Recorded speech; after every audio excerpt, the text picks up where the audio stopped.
Bonjour à toutes, bonjour à tous, bienvenue sur la route de Paris-Nice. Aujourd'hui c'est la 4e étape, première étape décisive pour le classement général. Étape de 195 km entre Bourges dans le département du Cher et le village de Huchon dans le département de la Saône-et-Loire. Arrivé en bosse aujourd'hui à l'issue d'une côte de 8 km avec un dernier kilomètre terrible. Il s'est passé énormément de choses depuis le départ de cette 4e étape, départ donné à Bourges à midi très exactement, puisque le peloton a explosé sur les grandes routes en toboggan à la sortie de Bourges. Le peloton a explosé sous l'effet du vent de 3/4 d'eau et on a retrouvé donc à l'avant un groupe de 40 coureurs, un groupe dans lequel ne figurait pas Kevin Vauquelin et Lenny Martinez. Sinon, tous les favoris de Paris-Nice se trouvaient dans la première bordure. Nous sommes à 57 km de l'arrivée et vous voyez le groupe Vauquelin qui accuse un retard de 52 secondes sur le groupe de tête. C'est une étape dantesque. On retrouve aujourd'hui le caractère exigeant, rugueux même de Paris-Nice avec des conditions météo terribles, du vent, de la pluie et une température à l'arrivée qui avoisine les 5 degrés avec un ressenti inférieur. C'est une étape dantesque et on l'a vécu dès les premiers kilomètres. Bonjour Marion, bonjour Laurent. Bonjour. Bonjour à tous. On est content de ne pas faire du vélo aujourd'hui Laurent. Il fallait en faire avant qu'il pleuve. Hein. Non, c'est pas un temps à mettre un cycliste à l'extérieur, effectivement. Ouais. C'est des conditions très difficiles pour les coureurs. Rouler avec autant de pluie sur autant de kilomètres. Mais heureusement, ça roule vite et ça durera moins longtemps pour le coup. Et surtout, ils auront moins froid parce que là, la course est vraiment engagée dès le début. Hein. Dès les premiers hectomètres, la première offensive aura été la bonne finalement. Ce vent de 3/4 dans le dos a scindé le peloton. Et depuis, c'est vraiment une grosse partie de manivelle que se livre le groupe de tête que voici. Et l'arrière avec Kevin Vauquelin notamment qui fait une débauche d'efforts pour essayer de rétablir une situation où il a manqué de vigilance et c'est bien dommage. Ouais, parce que la forme elle est là, hein. Depuis le kilomètre 2, les bordures se sont faites. Et Kevin Vauquelin était dans le dernier groupe de la 3e bordure, il est passé à la 2e. Et puis on est arrivé dans la première difficulté de la journée qu'on vient juste de passer, de franchir. Il est ressorti avec quelques autres coureurs qui étaient bien placés au classement général, qui étaient piégés, à l'image de Lenny Martinez. Mais malheureusement pour lui, il y a une formation, la formation Red Bull Bora, qui est surreprésentée à l'avant avec 5 coureurs. Et on roule pour Martinez. Et évidemment, on est content d'avoir piégé cette formation Ineos Grenadiers. Alors, Oscar Onley, lui, est bien à l'avant. Mais je pense que c'est quand même pas mal pour tous les coureurs d'avoir perdu la doublette de cette formation Ineos Grenadiers, puisqu'on ne pourra plus compter que sur Oscar Onley et Kevin Vauquelin qui est pointé à une 50aine de secondes à l'arrière.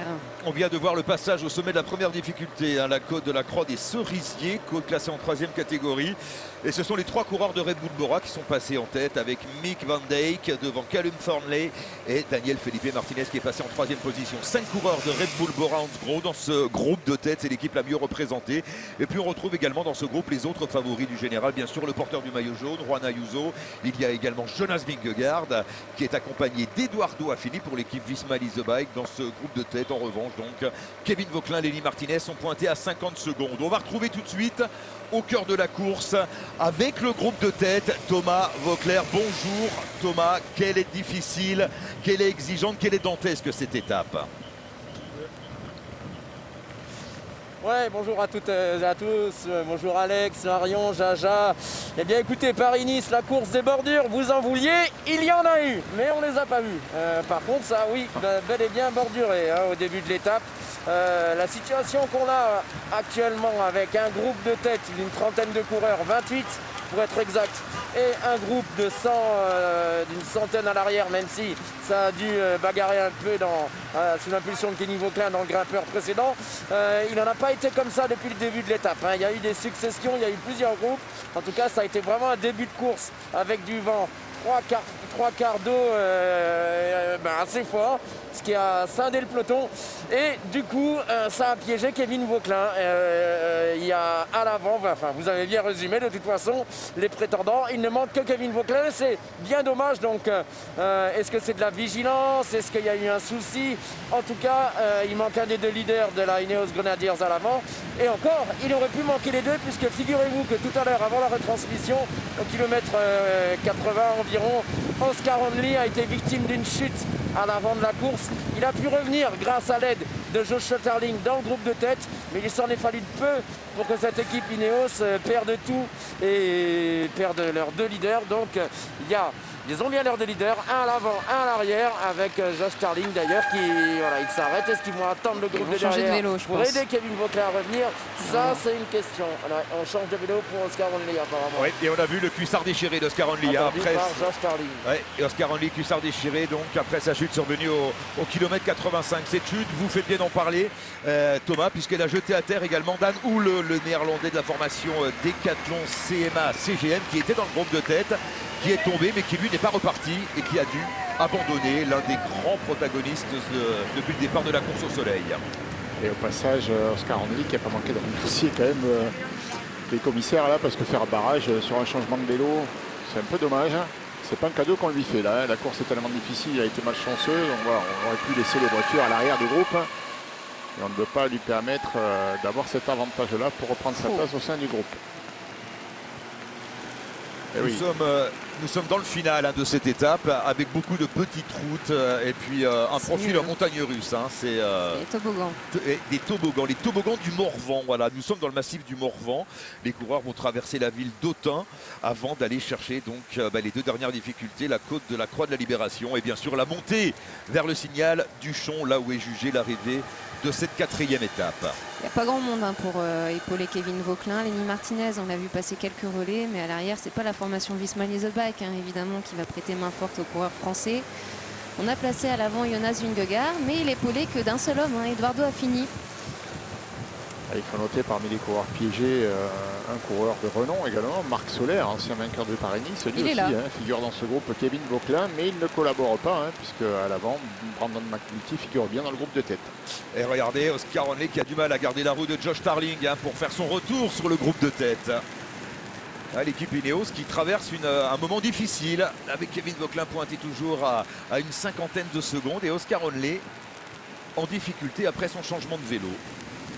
Bon, ça va rentrer, il a avec lui pratiquement ce qui se fait de mieux en matière de rouleur.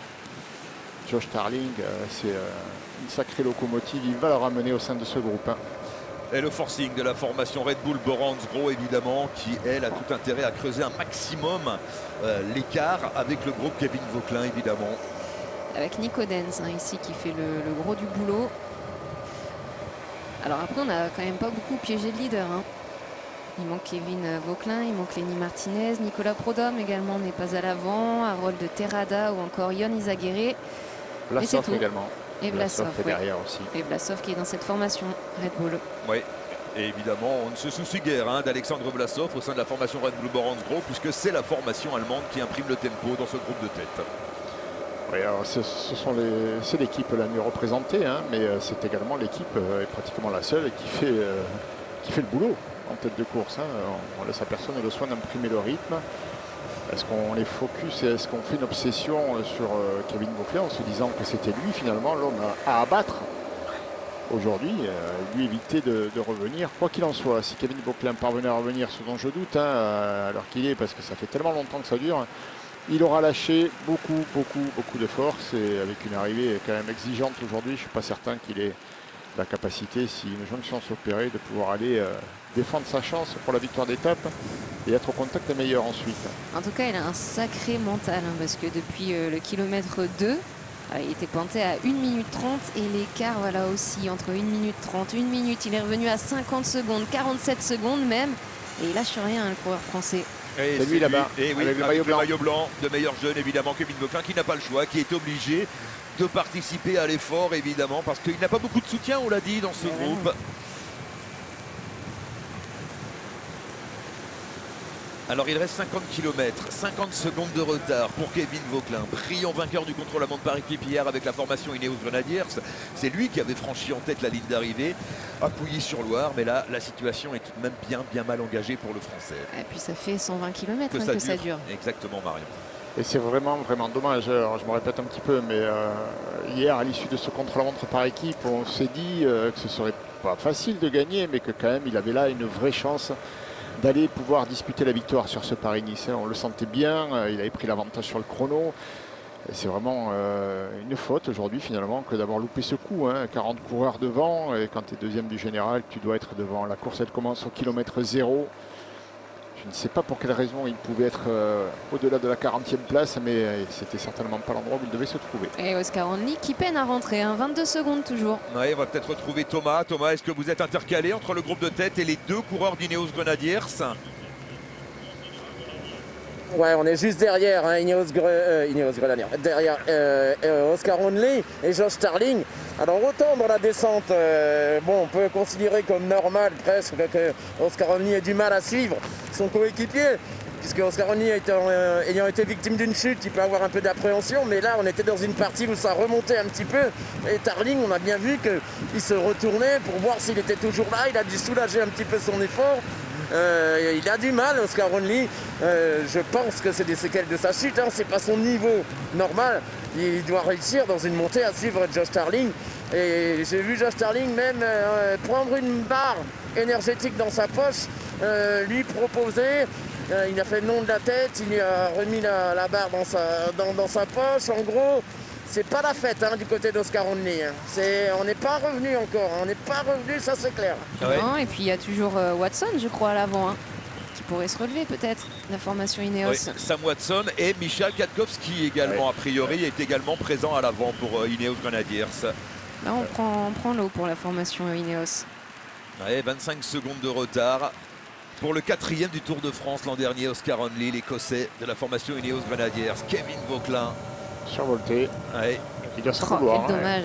Il doit s'en vouloir, et derrière, ça suit pas. Il s'en fiche un petit peu, les autres doivent rentrer. Mais qui va l'aider? Personne ne peut l'aider dans ce groupe, évidemment. Après, ils ont tous des coureurs à l'avant. On aperçoit un coureur de Cofidis. Il y a quand même quelques formations qui ont loupé l'échappée. Le gros premier crew de bordure, et l'équipe Cofidis en fait partie. Aucun coureur représenté pour cette équipe. Aucun Bahreïn, aucun Astana, aucun Total Energy, aucun coureur de MSN également. 5 formations donc qui a réussi à mettre personne à l'avant. Et à l'heure qu'il est, il n'y a plus grand monde pour avoir l'envie de rentrer sur le groupe de tête. Il n'y a guère que Kevin Vauquelin. Et on voit l'écart qui repasse au-dessus de la minute. Alors, quel dommage pour le Normand de l'équipe Ineos. Alors, c'est pas qu'il se faisait une joie de courir dans ces conditions aujourd'hui, mais en tout cas, il appréhendait la météo avec pas mal de sérénité, parce que lui, il supporte mieux que d'autres les conditions extrêmes, la pluie, le vent, le froid. Mais malheureusement, il est en poursuite, en chasse-patate en quelque sorte depuis le début de l'étape. Allez, Lenny Martinez qui va retomber dans la roue. C'est un allié, Lenny Martinez, lui aussi. Il a envie de revenir sur la tête de course.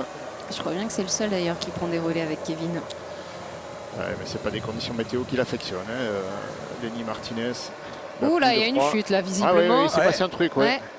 Vingegaard est passé, ça va, il est dans les roues. Et la Bora qui se retourne.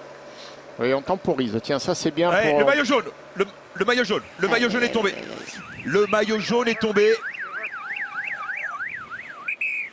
Il est là.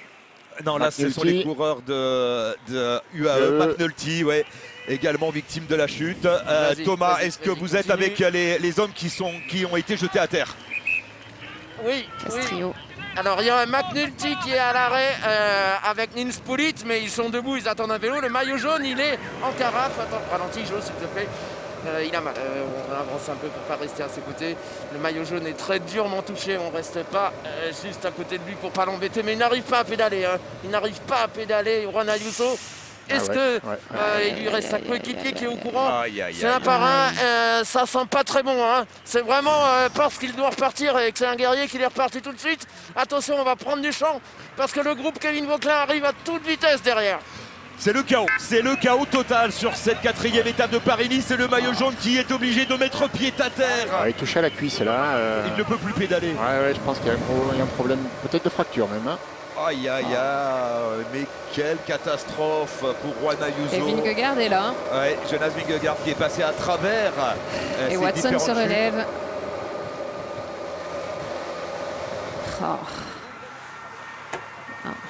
Alors c'est terminé pour Juan Ayuso. C'est terminé pour Juan Ayuso. Le maillot jaune très sévèrement touché. Thomas.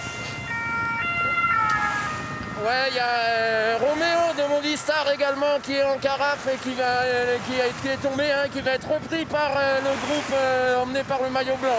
Également le leader de Movistar qui n'est plus à l'avant, donc on remonte un peu. Ouais, la désolation là pour Oh là là. Ayuso, le pauvre garçon. Garcia Pierna également tombé. Ouais, qui était dans ce groupe de tête, hein, Garcia Pierna pour la Movistar. Et Roméo aussi. Ouais, ça roule vite, hein, ça roule vite et la chute elle fait mal. Et à l'avant, ça n'a pas ralenti, hein. On a temporisé quelques secondes, mais on a continué, hein. L'équipe qui roule en tête continue de le faire, sans se soucier de ce qui se passe à l'arrière. Toujours les 4 coureurs de Red Bull Borangro qui poursuivent, hein, leur forcing. Avec Nico Denz toujours à la manœuvre. Oui, la course continue, hein. On ne va pas leur jeter la pierre. Certains diront peut-être qu'ils devraient ralentir, lever le pied, mais c'est pas dans les habitudes, on va dire. On est dans une phase de course où là, chacun essaie de distancer l'adversaire. Il y a une chute qui s'est produite à l'arrière. C'est bien malheureux, mais ils ne sont pas responsables de ce qui est arrivé. Alors il y a un équipier, hein, de Juan Ayuso, c'est qui? C'est Vacek qui est là pour la formation Lidl Trek. Oui, Vacek. Ouais, Mathias Vacek qui est présent. Il ne reste plus grand monde dans ce groupe. Il y a Jonas Vingegaard. Et les 5 Bora. Et les 5 Bora. 4 ou 5 Bora? Les 5. 4. 5. Il est tout petit pour Béda. Hein. Il est juste derrière, on ne le voit pas. Daniel Felipe Martinez. Eh oui, bien vu Laurent, bien vu. Ils sont bien il est là, il est là. 5 Bora effectivement. Vacek et Vingegaard. Ouais, ça va revenir, hein. Le petit groupe derrière est en train de cravacher. Je pense qu'il peut faire la jonction. Ouais. C'est le chaos sur cette étape de Paris-Nice. Thomas, vous avez des précisions à nous donner peut-être?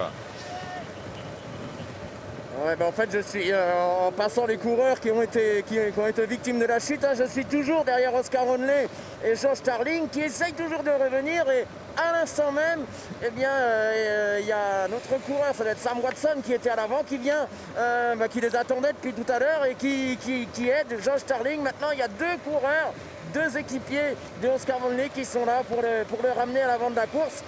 Allez, il y a maintenant seulement une trentaine de secondes que Josh Tarling donc n'est plus tout seul à essayer de ramener Oscar Onley. On a peut-être sous-estimé le train d'enfer mené par les Red Bull Bora à l'avant, mais en tout cas j'ai l'impression qu'on n'est pas au bout de nos surprises sur cette étape, parce que le groupe Kevin Vauquelin finalement a peut-être des chances de revenir avec tout ça. Oui, exactement, peut-être pas sur le premier échelon, mais Kevin Vauquelin peut reprendre des grappes de coureurs effectivement, après que ce groupe de tête se soit disloqué. Et à la suite de la terrible chute, hein, dont ont été victimes, on le rappelle, Brandon McNulty et surtout le maillot jaune, Juan Ayuso, dont on est sans nouvelles. Mais les images se passaient de commentaires. Hein. Juan Ayuso, on l'a compris, il va abandonner la course. Hein. Oui, il va abandonner, c'est obligé. S'il avait pu repartir et continuer à pédaler, il l'aurait fait. Mais non. Alors ça c'est virage, hein. Ça c'est la chute, c'est là où c'est tombé, semble-t-il. Et ça tombe derrière Jonas Vingegaard. McNulty ici à terre. Et ça roule vite là. Et le maillot jaune qui tente de repartir, mais la douleur est trop forte pour Juan Ayuso. On nous annonce 12 secondes, hein, entre le groupe de tête, donc Red Bull Bora et le groupe qui ont évité la chute. Elle est terrible, cette image, le leader de Paris-Nice. Je pense qu'il y a un problème au fémur. Hein. Ouais.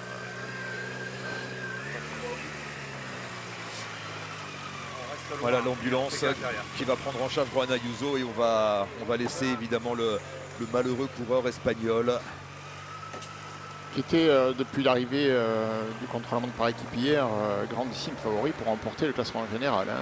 Les sensations étaient excellentes, il est en pleine confiance.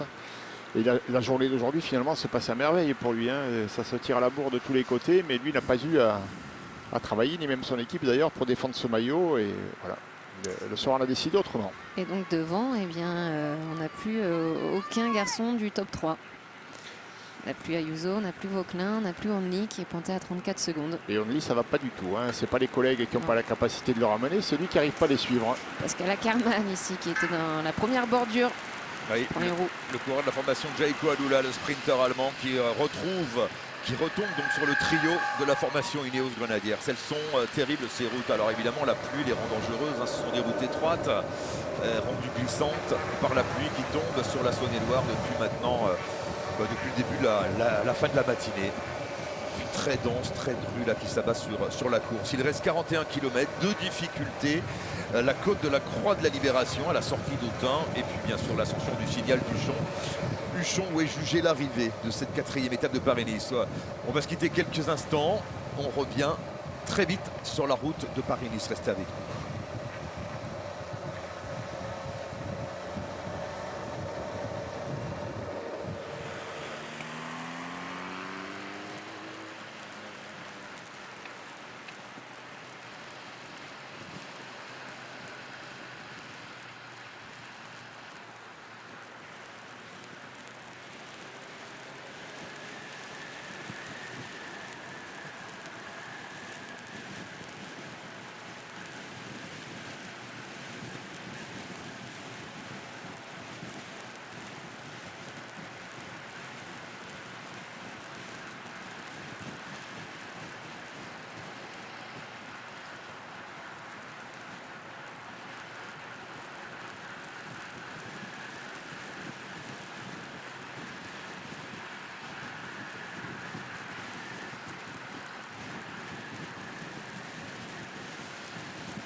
Without a car, it's much easier. Les transports en commun, je pense que c'est une bonne chose. Après, forcément, en haut d'école, hein, pour les plus aguerris, le vélo. Subir caminando, disfrutarlo, montar en bici, creo que es lo más divertido. If you live near France, I would go bikepacking.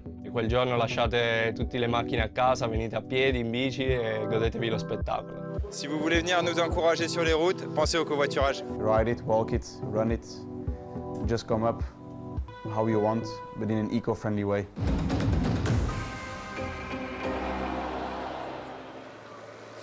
L'arrivée du mauvais temps sur Paris-Nice provoque des dégâts, des drames même. On vous rappelle l'abandon du maillot jaune. Juan Ayuso tombé il y a une dizaine de minutes et qui semblait très sévèrement touché.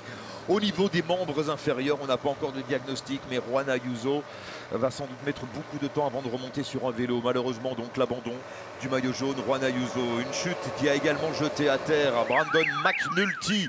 Regardez, il est là, Brandon McNulty, le leader de la formation UAE Team Emirates. Ce sont des images enregistrées que nous vous proposons, bien évidemment. Et puis Juan Ayuso, le maillot jaune, qui a tenté de repartir, mais la douleur était trop forte pour Juan Ayuso, qui doit donc malheureusement quitter la course.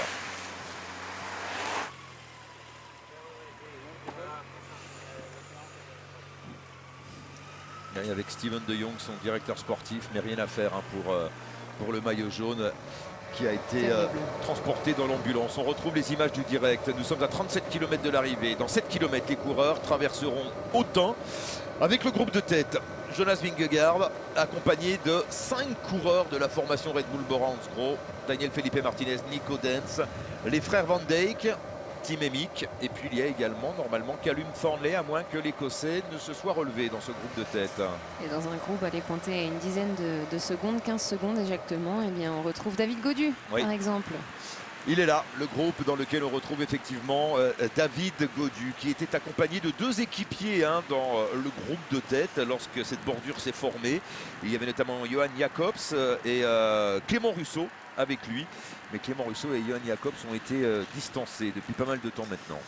Beaucoup de dégâts pour le classement général. Ayuso out, McNulty est tombé, Only est à la dérive pour l'instant, pointé à une trentaine de secondes. Kevin Vauquelin est encore un peu derrière. Roméo est tombé. Kevin Vauquelin qui perd du terrain. Au moment où on a pris le direct, il était en train de cravacher pour essayer de revenir. Il n'avait pas beaucoup d'aide à ses côtés pour essayer de réduire cet écart. Mais là, l'écart est passé à 1,15 alors qu'il y avait 48 secondes tout à l'heure. Alors, on repère du terrain pour Kevin Vauquelin. Alors dans ce groupe de poursuivants, on a également Eduardo Affini, le coéquipier de Jonas Vingegaard. On a les 2 coureurs de F Education Easy Post, Casper Asgreen et Georg Steinhauser. Qui d'autre a-t-on dans ce groupe?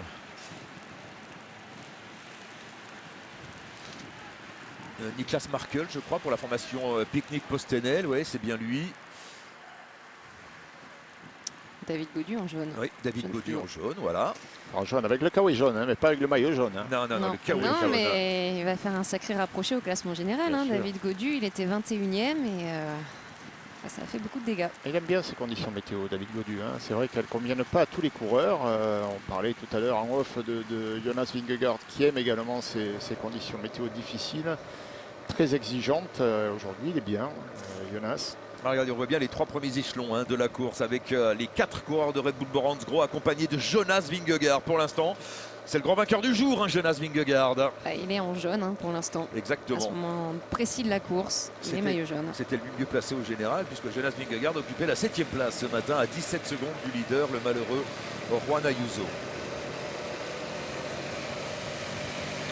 On a perdu du monde ici, on a perdu Vacek. Oui, Vacek est dans le groupe Gaudu et on a perdu également Callum Thornley. Exactement, donc il n'y a plus que 5 coureurs. Et Jonas Vingegaard qui est tout seul contre l'Armada, Boransgro.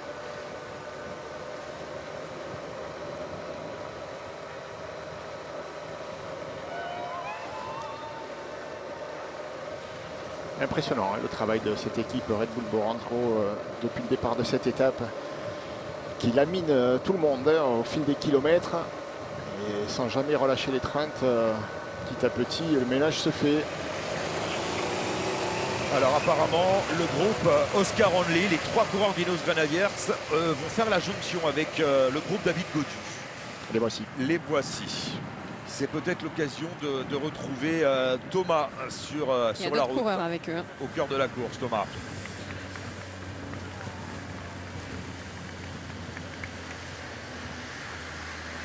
Pour la moto son, depuis un moment, le N-1 ne fonctionne plus.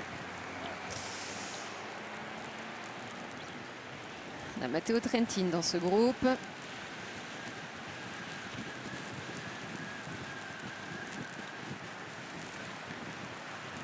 Voilà, Callum Thornley, il est là, l'Écossais de l'équipe Red Bull Boransgro. Dans ce 2e échelon, les 3 Ineos Grenadiers. Le coureur de chez Tudor, évidemment sans surprise, c'est Matteo Trentin, l'Italien. Pascal Ackermann dans ce groupe. Et on a un coureur ou 2 coureurs d'UnoX Mobility. Ils étaient 4 à l'origine dans le groupe de tête, les UnoX. Ce groupe qui pour l'instant perd du terrain sur le groupe Jonas Vingegaard. Ça fait 40 secondes de retard. Et bien sûr, les 2 grands bénéficiaires pour le classement général sont Jonas Vingegaard et Daniel Felipe Martinez, évidemment le Colombien. Il était 10e ce matin à 22 secondes. Ils ont réalisé un bon contre-la-montre par équipe hier. Et là, je crois que tout le monde a besoin de reprendre ses esprits aussi dans ce groupe. Je pense qu'ils sont un peu cuits les gars là. Frigorifiés, ça on est certain, mais ça a tellement été intense depuis le départ. La première heure de course à 54 km/h. Après 100 km, ils avaient une moyenne supérieure à 50 km/h encore. C'est les plus battantes avec du vent, c'est une sacrée journée. On va voir plein de flottes, mais on reste devant. Voilà, Andras Leknesund vient là, lui qui vient de terminer 2e de la Ruta del Sol, le coureur norvégien de la formation UnoX Mobility. Kevin Vauquelin, plus de 2 minutes. Ouais. L'addition va être très salée pour Kevin Vauquelin à l'arrivée. puisque plus de 2 minutes de retard maintenant, on imagine qu'il y aura peut-être le double à l'arrivée au signal du show. On va retrouver Thomas qui est derrière le groupe Oscar Only, c'est-à-dire derrière le deuxième échelon de la course. Ouais Alex, hein, deuxième échelon qui s'est reformé un petit peu, hein, puisqu'il y avait on va dire 3 échelons. Oula, c'est en train de recasser au sein de ce deuxième échelon justement. Je ne sais pas si vous l'avez à l'image, mais le groupe emmené par Tarling et Watson eh bien, avait fait la jonction sur le groupe Gaudu. Hein. Il y avait 2 groupes de poursuivants pour ainsi dire qui ensuite se sont regroupés sous l'impulsion des coureurs d'Ineos. Et là avec ce vent de côté, c'est vraiment limite. Hein. David Gaudu qui sprint littéralement, hein. Il est au sprint pour revenir dans le premier éventail. C'est chose faite, il peut souffler un petit peu.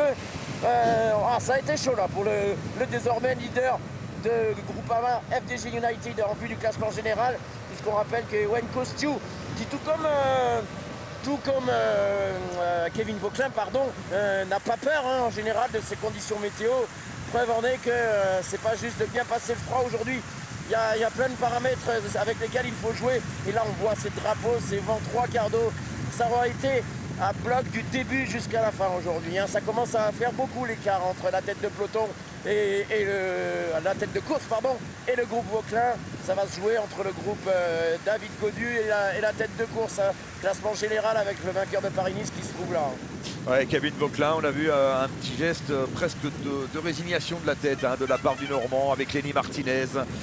Oui, c'est normal, il a compris. Hein. Il a compris que... Voilà, regardez le geste. Il ne pourra pas y arriver, il ne pourra plus revoir la tête. Et oui, un peu résigné Kevin Vauclin. Surtout dégoûté, oui, parce que là, il l'avait dans les jambes quand même, je pensais, la course. C'est vraiment dommage. Mais l'écart est trop important, il reste trop peu de kilomètres. Et surtout à l'avant, ça ralentit pas. Et Marc Soler est rentré. Hein. Et alors attention ici, parce que dans 700 mètres, il y a un sprint bonification. 6 secondes à aller chercher. 6, 4 et 2 pour les 3 premiers.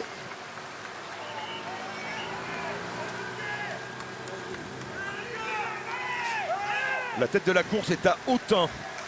Nous sommes bien sûr dans le département de la Saône-et-Loire, au pied des monts du Morvan que les coureurs vont visiter bien sûr dès la sortie d'Autun d'ailleurs, hein, puisque la deuxième difficulté, la côte de la Croix de la Libération, démarre à la sortie d'Autun. Donc Marc Soler qui est rentré, il est rentré sans McNulty. Hein.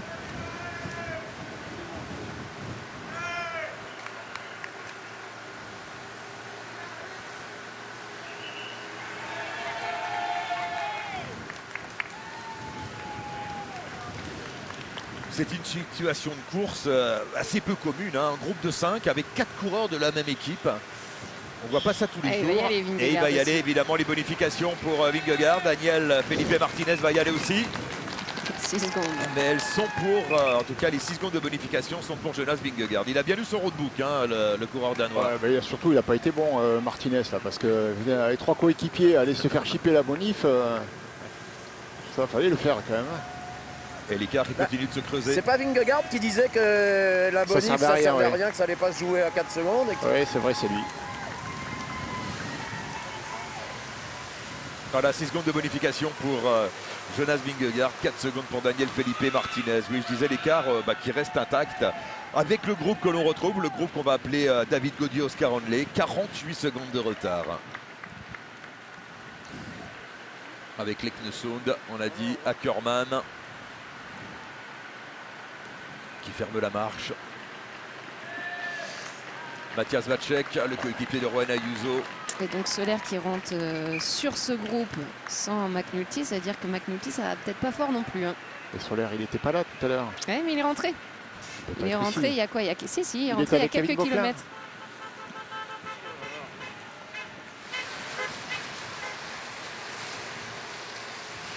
Allez, c'est l'heure d'enlever des couches là, dans le groupe de tête.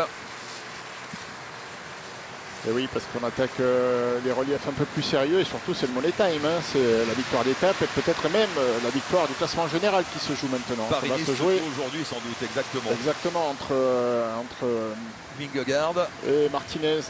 Et Daniel Felipe Martinez. Daniel Felipe Martinez qui a remporté une étape hein, dans Paris-Nice, sur Paris-Nice, on le rappelle. C'était en 2019 et c'était au sommet du col de Turini. C'était l'avant-dernière étape de Paris-Nice 2019. Vauclin qui passe à son tour sur la ligne du sprint intermédiaire avec 2,30. 2,30, ouais. Elle va être très très salée l'addition pour Kevin Vauclin. Il le sait, hein, de toute façon c'est terminé maintenant.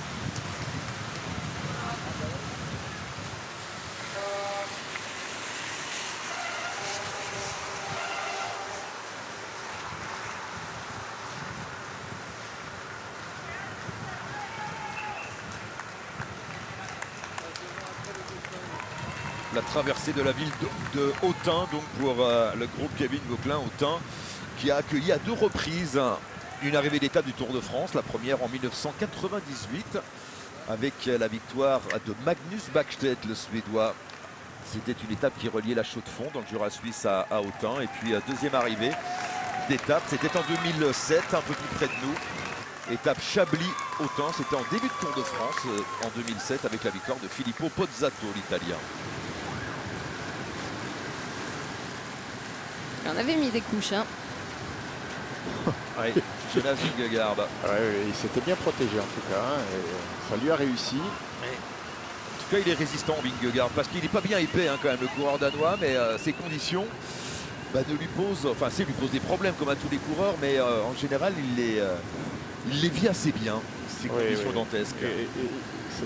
2 années de rang, il a gagné une course au Portugal, le Grand Camino, avec des conditions comme celle-là tous les jours. Hein. Exactement. Et il a enquillé les victoires d'étape. Voilà. Je dirais pas qu'il aime ça, parce que je crois que personne aime ça, mais il les supporte mieux que d'autres, ça c'est sûr.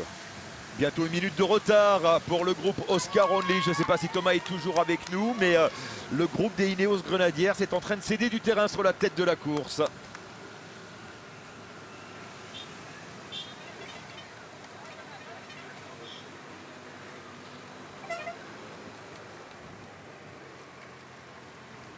Alors, petit souci de liaison avec la moto-son, avec Thomas. De IF Education First qui sont à l'ouvrage. Évidemment, les Ineos Grenadiers qui roulent également. Mais c'est tout. J'ai envie de dire, il y a eux, c'est presque 5 contre 5. Quoi. Alors là, je ne sais pas exactement comment ça se passe à l'avant. Là maintenant, c'est à nouveau Joshua Tarling qui passe le relais. Faut bien se mettre dans la tête que c'est une galère depuis le début de la course. Hein. Je crois qu'on arrive à un stade, là on est à une trentaine de kilomètres de l'arrivée, on arrive vraiment à un stade où les coureurs, c'est un peu sauf qui peut d'un point de vue physique, on fait avec ce qui vous reste, quoi. Ils font avec ce qui leur reste, c'est quoi, avec ce qui leur reste dans les jambes. Ça n'a pas débranché depuis le début de la course. Et les difficultés au niveau du relief ne font que commencer, quoi. Et pour ce groupe connu, sommet 4,6 km. Alors pour vous saper le moral, il n'y a pas pire, demandé à Mathias Vacek qui lui n'arrive pas à suivre un coéquipier du maillot jaune, du malheureux maillot jaune, pardon. Terminé pour Nico Denz. Il n'y a plus que 3 Red Bull Moranzgro, enfin c'est pas mal quand même. Hein. C'est-à-dire qu'avec Daniel Felipe Martinez, on a les 2 frères, Tim et Mick Van Dijk, et qui marchent fort, hein, notamment Tim Van Dijk qui vient de prendre la 2e place du Het Nieuwsblad, la classique d'ouverture en Belgique. On a vu Jonas Vingegaard essayer de se déshabiller, hein, mais évidemment en plein effort, c'est pas évident. Il a enfilé un cuissard long en dessus de sa tenue courte, il aimerait bien s'en débarrasser. Alors après avoir retiré les bretelles, il a compris que ce ne serait pas possible. Donc il est dans une tenue peu académique, mais bon, l'objectif c'était de supporter le froid et ça a bien marché jusque-là. Maintenant, est-ce qu'il pourra donner le meilleur de lui-même en étant peut-être un peu trop couvert dans la partie finale? Nous verrons. 4 km 600 à 5% de moyenne, cette ascension avec des passages max à 12%.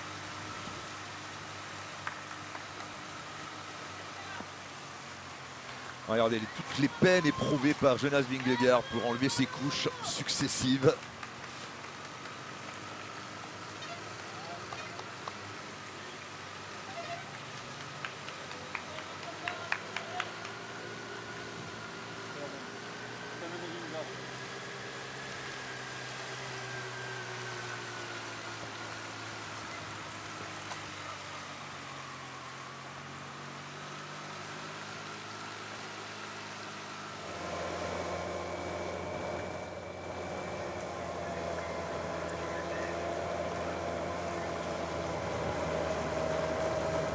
Allez, on retrouve le groupe Kevin Vauclin.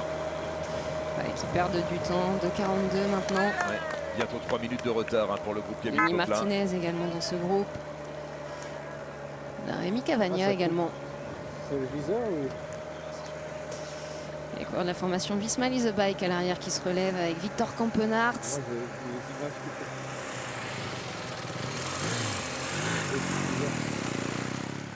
Allez, le deuxième échelon de la course, le groupe Oscar Onley. Ça va pas fort pour le qui a du coureur mal à écossais. suivre, David Gaudu. Il a du mal à suivre, Oscar Onley. Sans doute les séquelles de sa chute. C'est même parti à l'avant. Alors je crois que Thomas avait des précisions à nous apporter sur les difficultés qu'a éprouvé Jonas Vingegaard à enlever ses couches de vêtements. Bon, ouais, alors précision, en fait je m'interrogeais puisque là je suis derrière le groupe David Gaudu. Je vous confirme que, comme vous le disiez, Oscar Onley a beaucoup de mal à suivre le rythme. Lui, au niveau des vêtements, il a réussi à enlever sa couche en trop, son maillot manche long qui était en trop juste avant. Là, il y a quelques centaines de mètres, mais des fois, enfin souvent, presque à chaque fois dans les courses, vous avez des petits temps morts. Il y a un moment que quand l'échappée se forme et qu'elle prend un petit peu de temps, vous avez le temps de vous arrêter pour un petit besoin naturel, on le dit souvent. Et à cette occasion, vous enlevez le vêtement supplémentaire. Là, ça revient à ce que je disais avant, quoi. Il n'y a pas eu de temps mort. Un leader comme Kevin Vauquelin piégé dès les premiers kilomètres et ça a roulé à bloc toute la journée. Et ça, je pense que Jonas Vingegaard ne l'avait pas forcément prévu. Et vous vous retrouvez à avoir trop chaud. C'est paradoxal, mais il fait 5 degrés et il peut très bien avoir les mains gelées, par exemple, et sentir qu'il étouffe et qu'il est trop couvert à d'autres parties du corps et il est coincé. Il y a certains vêtements qu'on ne peut pas enlever en roulant et on est obligé de s'arrêter. Maintenant, je n'ai pas sous les yeux, je n'ai pas vu de près exactement de quel équipement il s'agissait comme vous. Il a les cuissards longs, il a pu retirer son maillot manche longue, une couche qu'il avait en prime sous le maillot manche longue, mais il avait enfilé un cuissard long, Thomas, et là effectivement pour le retirer il faut pouvoir mettre un pied à terre. Et ça, à l'allure où ça roule, il n'a pas le loisir de le faire. Donc il devra faire avec jusqu'au bout. Mais c'est vrai comme cuissard long, imbibé d'eau, c'est pas un avantage. Regardez qu'il arrive au sommet, ça va pas l'aider beaucoup là maintenant. Pour avoir des sensations, c'est compliqué. Non, c'est compliqué. Martinez, lui, il est en jambes courtes, cuissard court. En tout cas, la situation est hyper favorable pour Jonas Vingegaard, qui pour l'instant n'a pas relayé, tout comme Martinez qui ne passe pas de relais. Oui, et puis au classement général, ça va être le grand ménage, compte tenu des conditions de course, des circonstances de course. Juan Ayuso n'est plus là, Brandon McNulty, on n'a pas de nouvelles, mais on imagine que le coureur américain de l'équipe UAE est très très loin. Kevin Vauquelin va se retrouver à plus de 3 voire 4 minutes au classement général. Oui, il ne va pas rester grand monde pour embêter Jonas Vingegaard, à part évidemment Daniel Felipe Martinez, le Colombien, qui est quand même un coureur de grande valeur, ancien vainqueur d'étape sur le Tour de France notamment, on s'en souvient. Et pour l'instant, pour Vingegaard, c'est comme s'il était dans la même équipe que la formation de Red Bull Bora. Pour l'instant, ça fait son jeu. Il a été vigilant. Ouais, alors là, ça bouge un peu dans tous les sens depuis le début de course, mais franchement avec un groupe de 40 à l'avant tout à l'heure, puis 28, puis tout ce qui s'est passé, la configuration actuelle, comme le dit Marion, au niveau des leaders, c'est comme si Jonas Vingegaard avait autant d'équipiers que Felipe Martinez. On s'oriente, même si on est mercredi, on s'oriente vers un duel Martinez, Vingegaard pour la victoire de Paris-Nice, et derrière tous les autres, je dis bien tous les autres, vont se battre pour le podium. Oui, parce que les écarts seront trop importants pour revenir ensuite.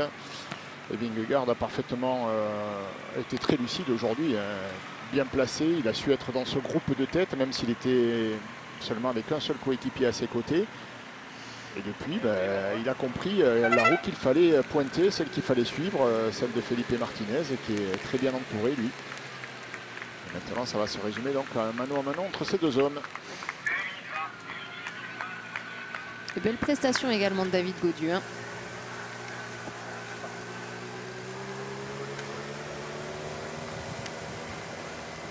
a partout. Lenny Martinez, Vauquelin, Marc Soler est là.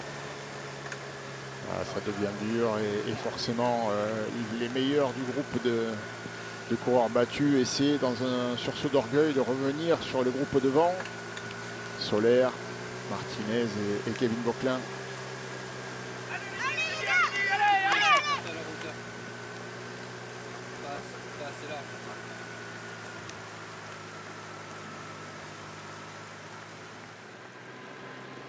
Allez, Eduardo Affini là, qui a perdu le contact dans le groupe de contre-attaque, dans le groupe de poursuivants plus exactement, en compagnie de... C'est Tom Van Asbroek qui est avec lui pour l'équipe NSN Cycling Team.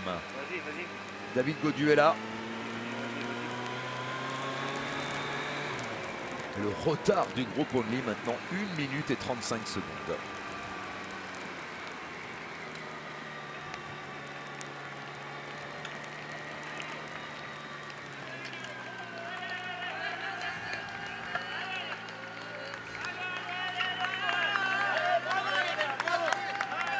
Ouais, c'est toujours Jensen Plowright qui est là pour l'équipe Alpecin Première Tech, incroyable.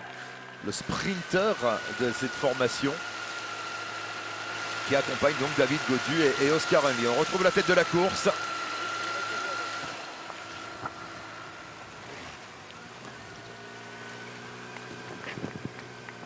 Alors un match entre Jonas Vingegaard et Daniel Felipe Martinez.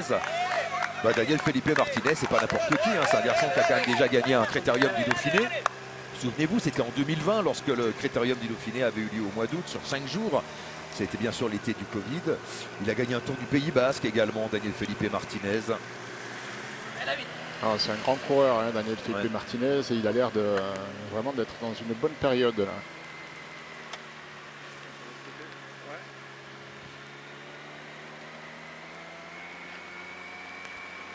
Après, il va jouer sa chance à fond, ça c'est certain. Son équipe a tellement donné. Je pense qu'il est aujourd'hui en mission. Daniel Felipe Martinez, il a simplement failli dans la chaussure, c'est Jonas Vingegaard. Il va falloir qu'il arrive à le retirer. Oui. S'il veut remporter Paris-Nice, il faut qu'il se débarrasse du Danois. Daniel Felipe Martinez qui a également terminé deuxième d'un Tour d'Italie. C'était en 2024. Derrière Jai Hindley, je crois. Et puis il avait également terminé 5e du Giro en 2021. Un Giro marqué par des conditions météo terribles, mais qu'il avait su traverser avec résistance pour aider son coéquipier de l'époque, Egan Bernal, à remporter le Giro. Les jumeaux Van Dijk à l'œuvre. Qui font un sacré boulot et qui sont de sacrés coureurs. Les jumeaux Van Dijk, on ne les découvre pas aujourd'hui évidemment. On va parler de la forme de Tim Van Dijk, deuxième Great Newsblad.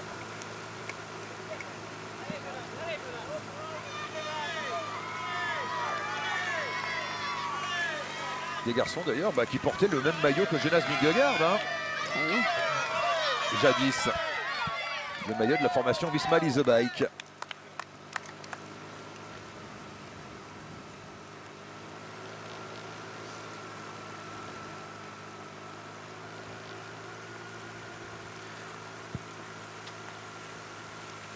« 23 km encore à parcourir. Les hommes de tête sont toujours dans la côte de la Croix de la Libération. Et Thomas, d'ailleurs, je crois, a pris place derrière ce quatuor de tête, Thomas.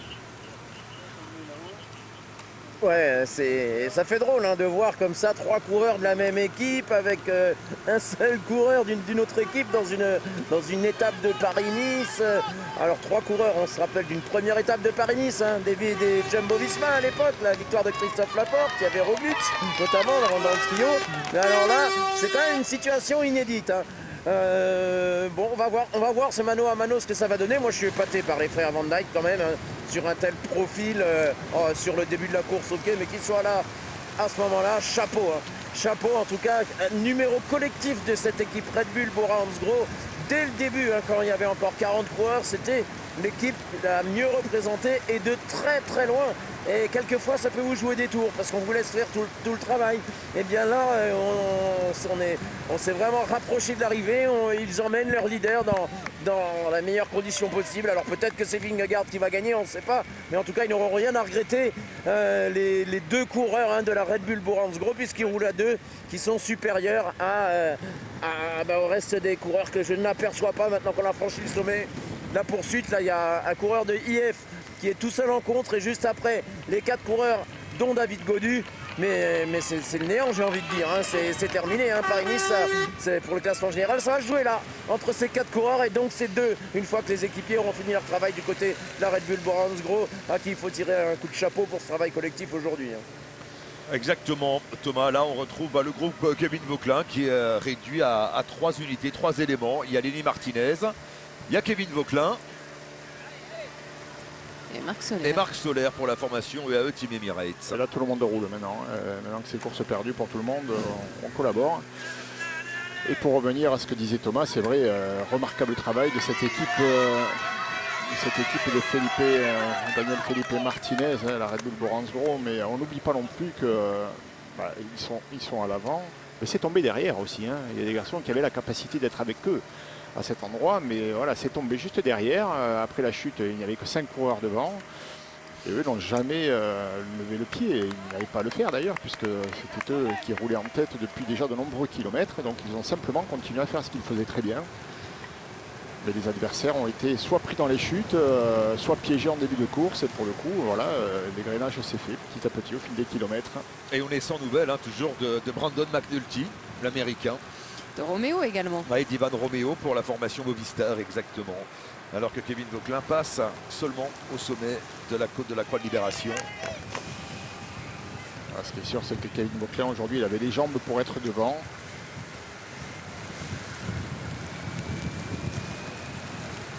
On aperçoit la voiture Ineos juste devant lui. Est-ce qu'il rattraperait pas le groupe Oscar Only? Déjà, oui, il y avait 40 de retard pour Oscar Only. Juste devant. Oui, c'est ça, oui, il y a les 30 secondes à boucher. On va revenir sur le groupe Oscar Only. Est-ce que c'est le groupe Only?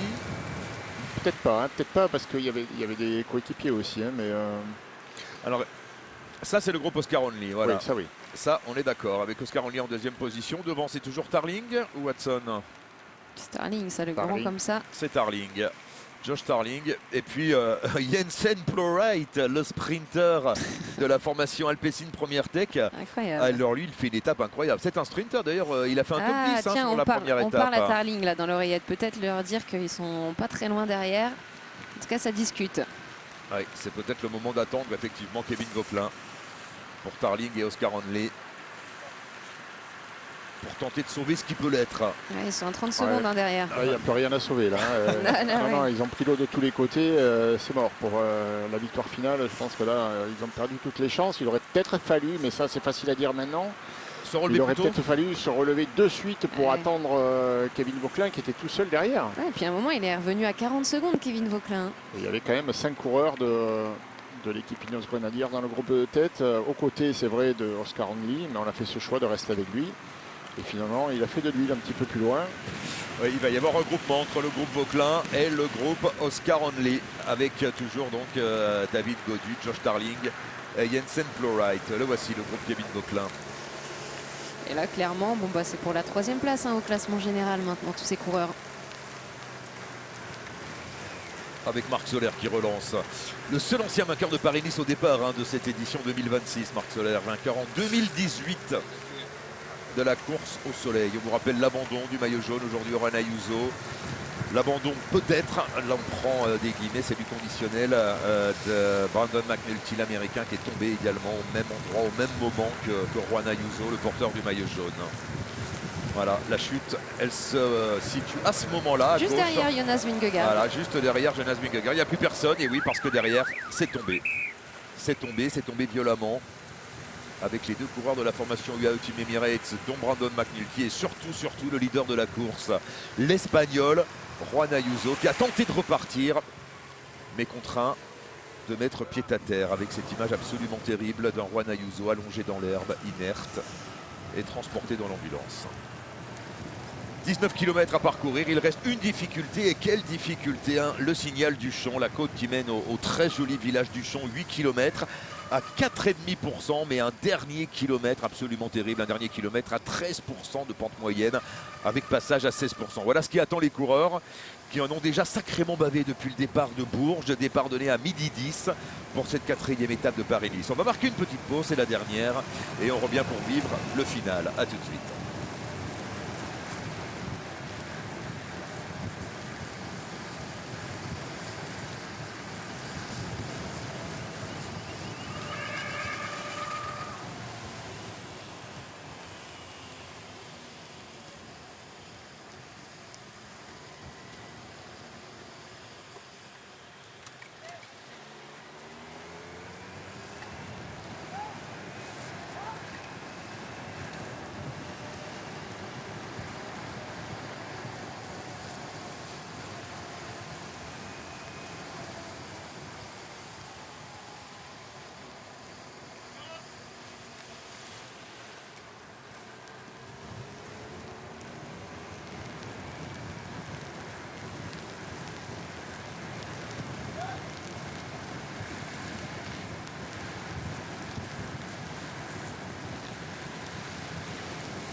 Le plus dur reste à venir dans cette 4e étape de Paris-Nice. Le plus dur, c'est la côte du Signal Duchon, qui a une belle histoire avec le Tour de France. On en parlera dans quelques minutes. Pour l'heure, on fait un point sur la course avec les 4 hommes de tête.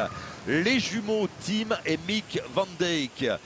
À l'avant pour l'équipe Red Bull Boransgro. Le leader de cette équipe Red Bull, c'est Daniel Felipe Martinez. Il est là également. Et puis celui qui est passé à travers tout aujourd'hui, à travers les bordures, à travers les chutes, c'est Jonas Vingegaard, le double vainqueur du Tour de France. Le vainqueur de la Vuelta l'an dernier qui est là en 4e position dans ce groupe de tête et qui pour l'instant est le grand bénéficiaire de cette étape plus que chaotique, dramatique même, avec, on le rappelle, l'abandon du maillot jaune, Juan Ayuso, la terrible chute de Brandon McNulty, Kevin Vauquelin qui navigue maintenant à 2 minutes 40, première victime de la bordure qui s'est créée dès la sortie de Bourges, dès les premiers kilomètres de cette 4e étape.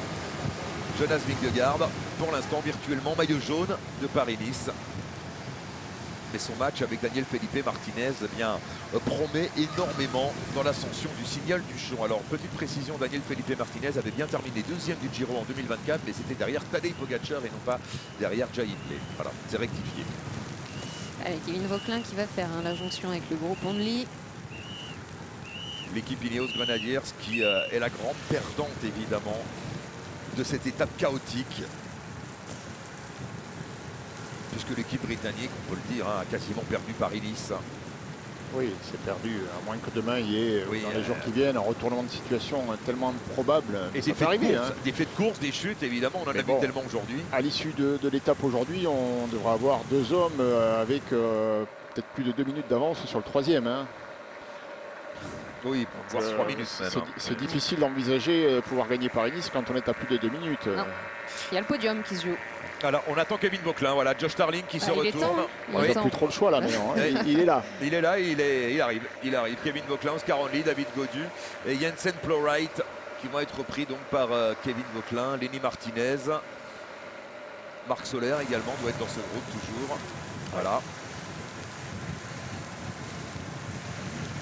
Là c'est les places sur le podium pour le classement général de Paris-Nice, 3e place. Qu'occupe à l'instant Vauquelin. Virtuel 3e de Paris-Nice à ce moment-là de la course. C'est un peu le paradoxe, hein, parce que Kevin Vauquelin est en perdition depuis le début de l'étape. Là, il est maintenant à 3 minutes quasiment de la tête de la course. Mais il ne recule que d'une place au classement général pour l'instant, c'est vrai. Bon, avant, il était à 2 secondes de Ayuso. Il va se retrouver ce soir à 2,30, mais bon. Là, on en sourit. Alors, évidemment, il n'y a rien de drôle là-dedans parce que Kevin a beaucoup souffert aujourd'hui. Puis il avait les jambes surtout pour être à l'avant. Beaucoup de regrets sans doute, effectivement. Dommage. Mais il sera peut-être encore sur le podium de Paris-Nice à l'issue de cette étape. On n'oublie pas qu'il y a un homme intercalé. Hein. Steinhauser, Steinhauser il est à 1,20 de la tête, donc il a une 25 devant ce groupe-là quand même. Hein. C'est pour l'instant celui qui est en 3e position. Et puis il y a les deux Van Dijk. Jusqu'où ils vont aller? Ils ont lâché quand même beaucoup de force, je pense. C'est sûr, non, je blague évidemment. Ils vont se sacrifier jusqu'au bout. Ils étaient déjà loin au général. Oui, ils s'étaient relevés hier, c'est vrai. Ils s'étaient relevés hier, ils étaient à plus de 4 minutes au général. Et là, ils vont donner tout ce qui reste pour amener Felipe Martinez dans un fauteuil jusqu'au pied de la dernière difficulté. En revanche, Georg Steinhauser, lui, était à 27 secondes, c'est vrai, au général ce matin. Vous avez raison de le souligner, Laurent. Ouais. Et pour l'instant, il est virtuel 3e au classement général. Ça va être long aussi pour lui tout seul maintenant, sur un groupe qui se relaie à l'arrière.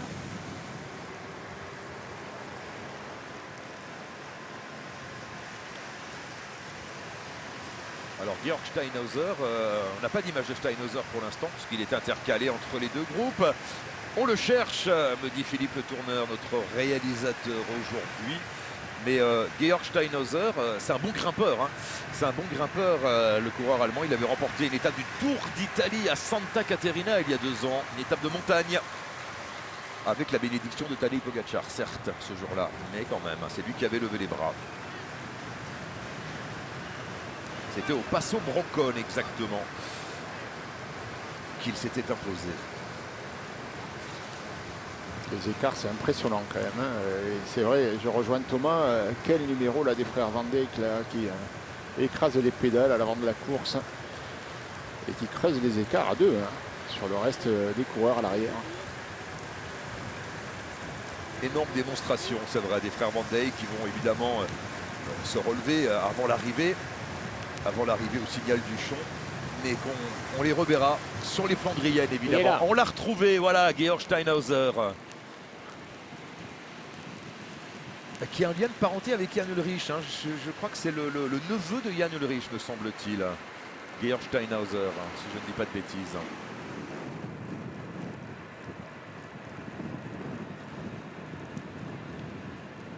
Bon, des portions qui ne l'avantagent pas hein, pour des périodes de transition, hein, d'aller chercher la dernière difficulté. Dernière bosse qui fera 8 km à pratiquement 5% de moyenne, mais le dernier kilomètre qui est terrible.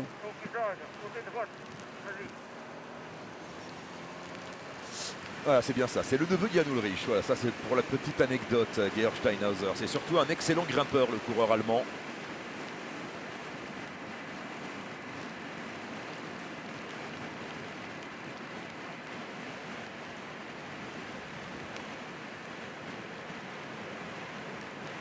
Jan Ullrich, bien sûr, hein, vainqueur du Tour de France hein, en 1997 et de la Vuelta en 99.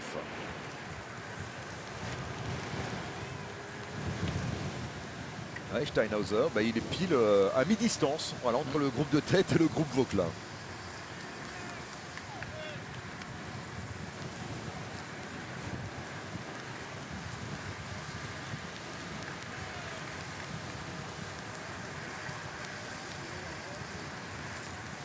Alors regardez à quoi ressemble l'arrivée de cette 4e étape.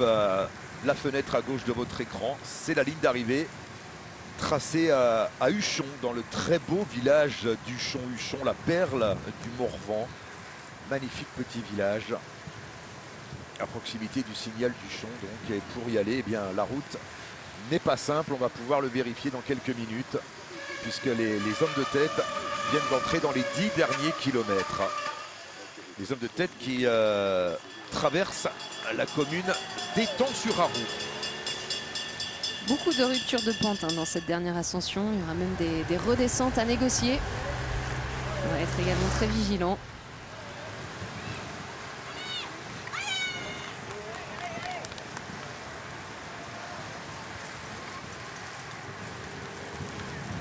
Toujours sous la conduite des infatigables frères Van Dijk. Daniel Felipe Martinez et Jonas Vingegaard. Alors Jonas Vingegaard, on l'a dit, c'est sa course de rentrée, hein, puisqu'il a modifié son programme après sa chute survenue à l'entraînement à la fin du mois de janvier. Daniel Felipe Martinez, on l'a vu en course hein, cette année, notamment au Tour d'Algarve. Il avait pris quoi, la 7e place au classement général, à 2 minutes de Juan Ayuso. Oh, les écarts.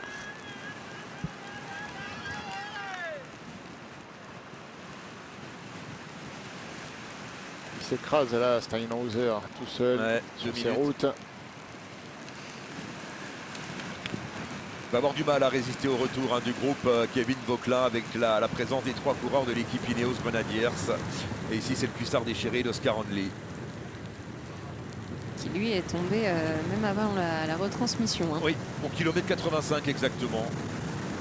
C'est dans cette même chute hein, que Dan Houle malheureusement a dû quitter la course, le coureur néerlandais de l'équipe Decathlon CMA-CGM. Eleni Martinez, bah, qui s'est bien battu tout de même hein, et qui va peut-être voilà, lui aussi préserver une place parmi les 10 premiers au classement général. Oui, c'est bien parce que c'est vraiment pas une journée comme il les aime. La pluie, le froid, on s'en souvient l'année passée, c'est pas ce qu'il aime du tout. À niveau leader, il manque malheureusement Ayuso, il manque Vlasov, McNulty, Romeo, McNulty, Izagirre, on l'a pas vu non plus, Prodhomme. Ensuite c'était Martinez. Il y a ceux qui se sont fait piéger et ceux qui ont été malchanceux. Voilà, on tourne à gauche et c'est là que débute l'ascension du signal du Chon. C'est parti. C'est parti pour les 4 hommes de tête. Alors, la route qui mène à Huchon, c'est une petite route très irrégulière. Regardez le profil à droite. Il y a beaucoup de ruptures de pente. Et puis, c'est surtout le dernier kilomètre, enfin les 1200 derniers mètres, c'est terrible, qui sont absolument terribles. Allez, on enlève encore des couches. Ouais, il est prévoyant hein, sur la portion où ça allait rouler un peu plus vite. Il a pris le soin d'enfiler un chasuble hein, pour se préserver du froid. Jonas Vingegaard, maintenant que ça ne fait que grimper, Il enlève ce qu'il peut. Encore une fois, il ne peut pas retirer son cuissard long, hein, ça c'est pas possible. Georg Steinhauser qui traverse lui aussi, étant sur Haru. Le coureur allemand pointé à plus de 2 minutes de la tête de la course. Ah, quelle course infernale aujourd'hui. Regardez les écarts, c'est incroyable. 3 minutes entre les 4 hommes de tête et le groupe Kevin Vauquelin avec un homme intercalé. Mais peut-être plus pour très longtemps, Georg Steinhauser. Alors ce Signal Duchon, cette route du Signal Duchon, elle a une belle histoire avec le Tour de France, je vous le disais, le Tour de France qui était passé notamment en 1966. Et la légende raconte que seul Raymond Poulidor n'avait pas mis pied à terre dans les pourcentages les plus terribles de ce Signal Duchon, parce que son mécanicien était originaire de Mont-Solimine, tout près de Duchon, et il lui avait placé les développements adaptés sur son vélo pour pouvoir passer le Signal Duchon. Et puis plus près de nous, on se souvient de cette étape qui arrivait au Creusot, c'était sur le Tour de France 2021, et les coureurs du Tour étaient également passés par le Signal Duchon à 17 km de l'arrivée exactement. Et il y avait une échappée fleuve ce jour-là avec notamment Mathieu Van Der Poel, Wout van Aert, on s'en souvient. Et c'est Matej Moric qui était sorti victorieux de cette étape. Il avait attaqué d'ailleurs dans le groupe de tête, dans le Signal Duchon. Matej Moric pour aller chercher la victoire ensuite au Creusot. Un Signal Duchon qui avait fait très mal à Primoz Roglic. Roglic avait perdu plus de 5 minutes sur Tadej Pogačar ce jour-là, victime d'une grosse défaillance sur cette montée Duchon. Alors là, les hommes de tête sont sur la première partie de la montée qui est une pente plutôt régulière, à quoi 4-5% de moyenne. 6% quand même. Autant pour moi. 6%, là ça a grimpé pendant 3 km. Il y aura une première redescente. Et pour l'instant, ça tient pour les frères Van Dijk. Impressionnant. Ah, ils sont très impressionnants et j'espère pour eux et pour cette équipe Red Bull Boransgro que Felipe Martinez va gagner. Si c'est Vingegaard qui gagne, il pourra le payer un coup à boire quand même, parce que là, il aura fait de la patinette toute la journée dans les roues. Il ne va pas se gêner, Vingegaard. Ah on l'a vu à Autun, il est allé faire la bonif. Oui, mais il a raison. Bien sûr, c'est la course, on est bien d'accord. C'est la course, on les est bien autres ne s'en d'accord. méfient pas. Pourtant, ils le connaissaient bien. Vous l'avez dit, ils étaient coéquipiers, les deux Van Dijk avec Jonas Vingegaard. Ou alors, ils sont sur deux. Ou alors, je ne vais pas aller jusqu'à penser qu'il roulerait que pour la deuxième place. Quand même. Il y a 7 secondes avec les bonifications qui séparent Jonas Vingegaard à Martinez. De Daniel Felipe Martinez. Alors, il y a une bonif au sommet, 10 secondes. Bien sûr, 10 secondes pour le vainqueur, 6 et 4 pour le deuxième et le troisième. Ça, il y a un Van Dijk qui s'écarte, c'est Mick Van Dijk qui s'écarte. Alors moi, j'ai aperçu Thomas derrière le groupe de tête, on va le retrouver. Thomas, si vous nous entendez, bien sûr, la liaison est un petit peu chaotique aujourd'hui, compte tenu des conditions météo. Ouais Alex, je ne sais pas si vous m'entendez. On vous entend. Une tentative et j'espère que vous m'entendez, que je ne parle pas dans le vide. En tout cas, je viens de doubler un des deux frères Van Dijk après ce travail admirable, parce que c'est une chose de bosser comme ça quand on voit les écarts. L'écart qui creuse sur les groupes de derrière, c'est juste impressionnant de se dire qu'ils font ça à deux et maintenant tout seul pour le dernier survivant des coéquipiers de Martinez et de Jonas Vingegaard, j'ai envie de dire. Je suis surpris, j'avais pas l'image tout à l'heure quand vous parliez du cuissard long et des bretelles apparentes par-dessus le maillot de Jonas Vingegaard. Ça donne une allure spéciale. C'est vrai que alors là, je peux pas croire que c'était prévu. Imaginons qu'il aille s'imposer, en tout cas il pourrait lancer une nouvelle mode, un nouveau style. Alors les enfants qui regardent la télé ou les cyclosportifs, sachez que ce n'est pas volontaire. Je pense qu'il aurait bien aimé avoir le temps de l'enlever, ce cuissard long par-dessus le maillot, mais la course en a décidé autrement, le rythme de course. En tout cas, il y a une chose qu'on a pu observer et qui a peut-être pas été assez mise à profit pour les coureurs de Red Bull Boransgro, c'est le vent, parce que Jonas Vingegaard est parfaitement abrité et on le voit bien à l'image de Felipe Martinez, le leader. Ça aurait pu être à lui de dire de plus se coller sur un côté pour mettre Jonas Vingegaard dans le vent, et je parle pas de maintenant, je parle depuis ces nombreux kilomètres où il nage juste, il a simplement à se mettre dans la roue de Martinez. Ça aurait été judicieux que Martinez se mette vraiment tout près du bord, tout près de l'herbe en fin de compte, pour obliger Jonas Vingegaard à être dans le vent, parce que là il bénéficie, le coureur danois, du même abri que Daniel Felipe Martinez, alors même qu'il n'a plus de coéquipier depuis de nombreux kilomètres. Ça va pas. Oscar Onley en grosse difficulté malheureusement. Et c'est Vauquelin qui attaque dans ce groupe avec David Gaudu dans la roue.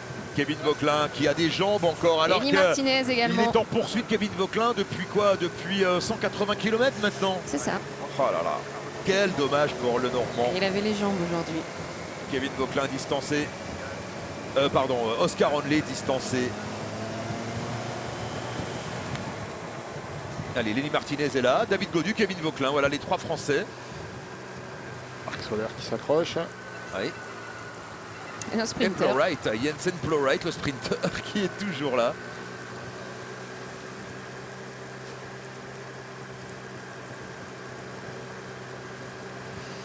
On a encore une chance de podium quand même pour nos coureurs français, pour le classement général.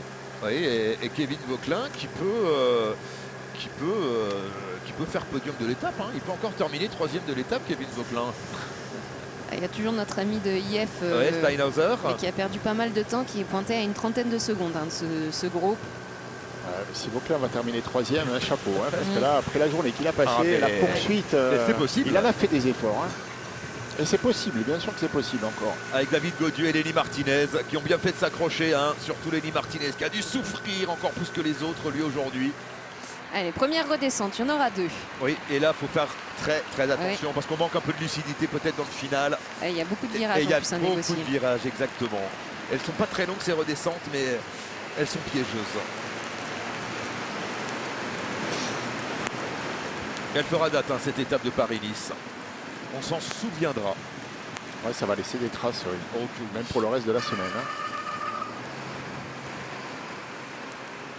Elles sont piégeuses ces routes. Et puis évidemment, les coureurs n'ont pas fait de reconnaissance de ces étapes de Paris-Nice. Attention à ce virage. Voilà, celui-là, il est méchant. Virage angle droit dans le village. Martinez, il a failli partir. Et Vingard aussi, d'ailleurs. On l'avait repéré, Marion, lors de la reconnaissance, ce virage. C'était dit que ça pouvait tomber ici. Et bien, ça a failli pour Daniel Felipe Martinez. Les deux sont partis légèrement de l'avant.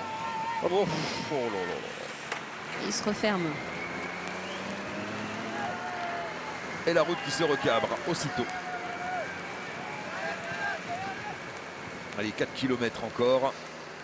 Et là, ça va grimper pendant 1 km avant de redescendre à nouveau.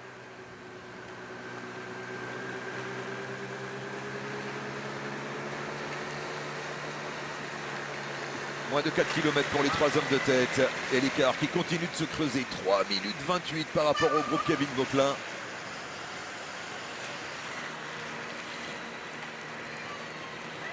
Et on attend l'explication bien sûr entre Daniel Felipe Martinez et Jonas Vingegaard. Et puis la surprise, c'est Tim Van Dijk qui est toujours là.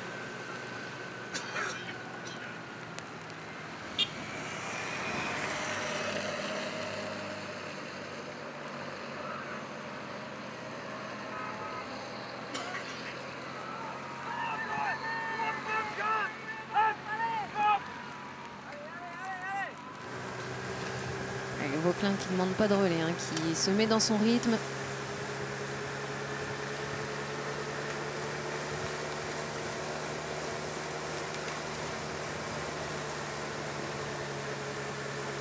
On ne l'aperçoit pas, Georg Steinhauser, l'Allemand. Je suis en train de me faire la réflexion, on ne le voit pas au détournement de virage.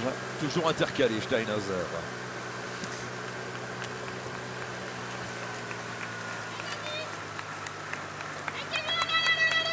Il avait 25 secondes de retard, Steinhauser, sur Kevin Vauquelin, au classement général. A priori, il serait pointé à 2 minutes 15 de la tête de course. Mais bon, c'est avec un chrono en bois, qui a pris l'eau. C'est il y a un moment, Et qui a pris l'eau toute la journée. Ouais. Et David Gaudu, faut aussi souligner la résistance du Breton aujourd'hui. Il va faire une sacrée remontée aussi au classement général. Gaudu était 21e à 43 secondes ce matin. Ouais, David Gaudu qui a besoin justement de confiance. Ça va lui faire du bien. Ça va lui faire énormément de bien cette journée passée à l'avant.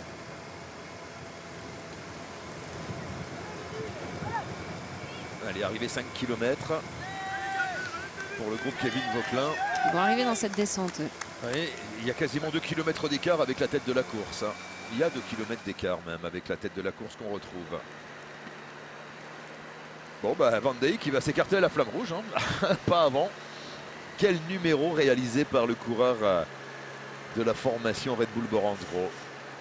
Souvent un coéquipier, bon il marche bien, hein, on l'a dit, il a eu de bons résultats déjà cette année, mais un coéquipier il se transcende aussi. Hein. Lorsqu'il doit battre un travail important pour son leader, il va chercher au fond de lui les ressources nécessaires. Hein. Allez, attention, attention cette descente.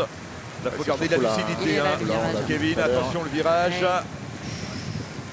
Il arrive vite. Hein. Ils arrivent vite. Est-ce que tout le monde est passé? Ça passe. C'est bon. Ouf.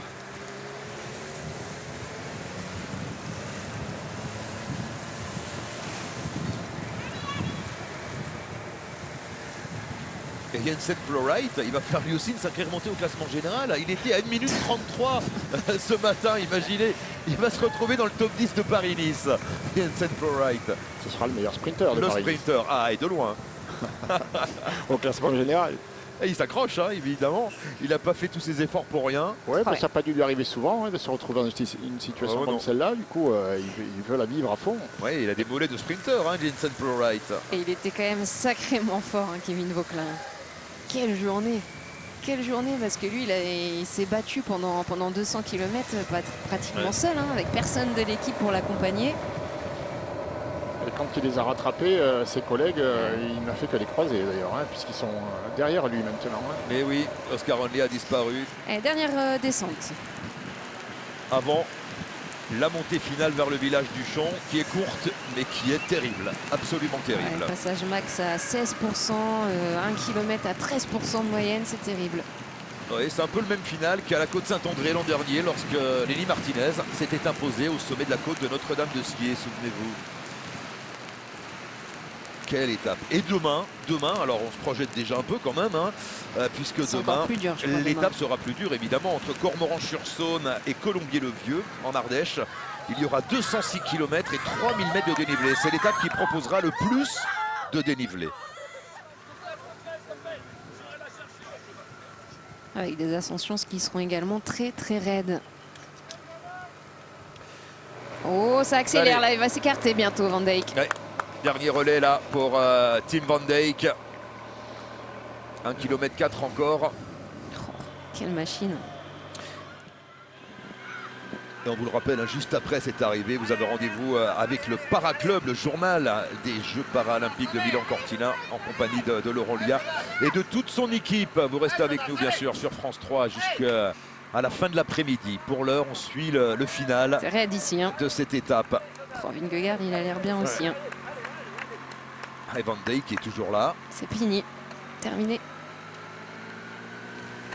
C'est pas encore écarté, Van Dijk. Il va attendre la flamme rouge Reuter. peut-être. Ah, Là, il ça est redescend énorme. un peu. Le dernier relais avant l'explication entre Et puis- Martinez et Vingegaard. Ouais, puis les deux, ils ont un tel écart avec les garçons derrière qu'ils sont pas obligés non plus de déclencher trop tôt.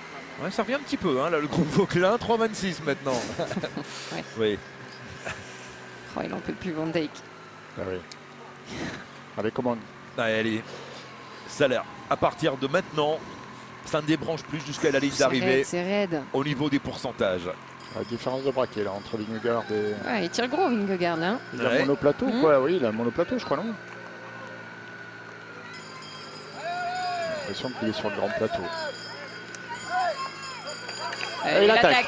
L'attaque de Jonas Vingegaard Ouais, à la oui. flamme rouge et il peut pas y aller. Allez, salut. Il l'a Il laissé peut- sur place. Il peut pas y aller, Daniel Felipe Martinez. Jonas Vingegaard qui attaque à la flamme rouge.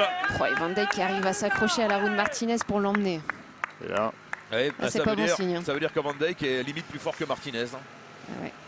ça veut dire qu'ils ont oublié quand même quelque chose d'important. C'est qu'ils avaient sur le porte-bagages un numéro 1. Ça, tu peux pas faire ce qu'ils ont fait si t'es pas sûr de ton coup. Hein. Jonas Vingegaard qui se retrouve un petit peu dans la même situation que l'an dernier lors de la 4e étape de Paris-Nice en 2025. Souvenez-vous, on arrivait à la Loge des Gardes et il avait attaqué dans le final avant d'être repris à 10 mètres de la ligne par Joe Almeida. Ce qui fait qu'il n'a encore jamais gagné d'étape sur Paris-Nice, Jonas Vingegaard, en 3 participations. Oh, il a même pas essayé d'y aller, Martinez, il était à fond.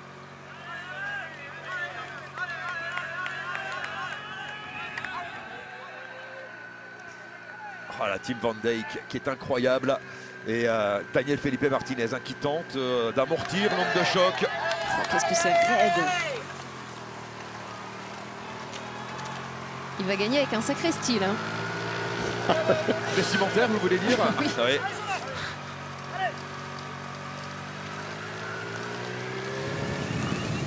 Allez, 2 km encore pour le groupe Kevin Vauquelin, David Gaudu, Lenny Martinez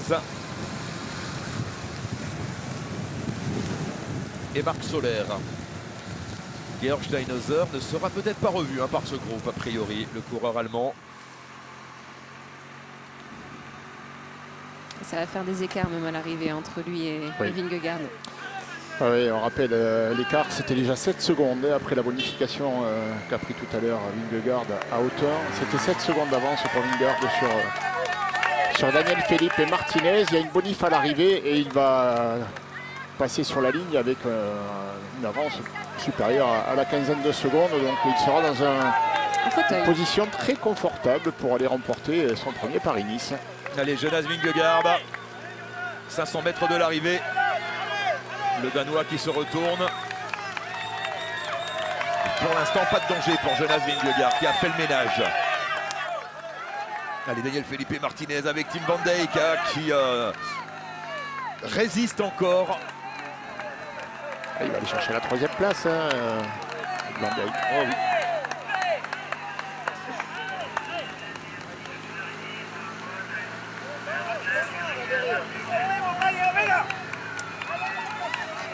Et le prix de la combativité, ça sera pour les jumeaux.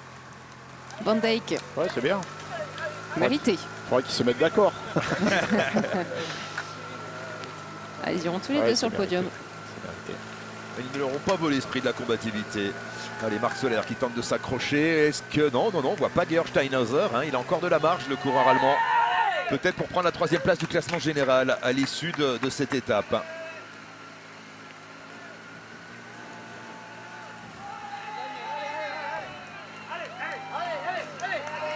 Pour Martinez, ça doit être dur quand même dans la tête de voir son coéquipier qui a roulé pendant des kilomètres pouvoir garder la roue.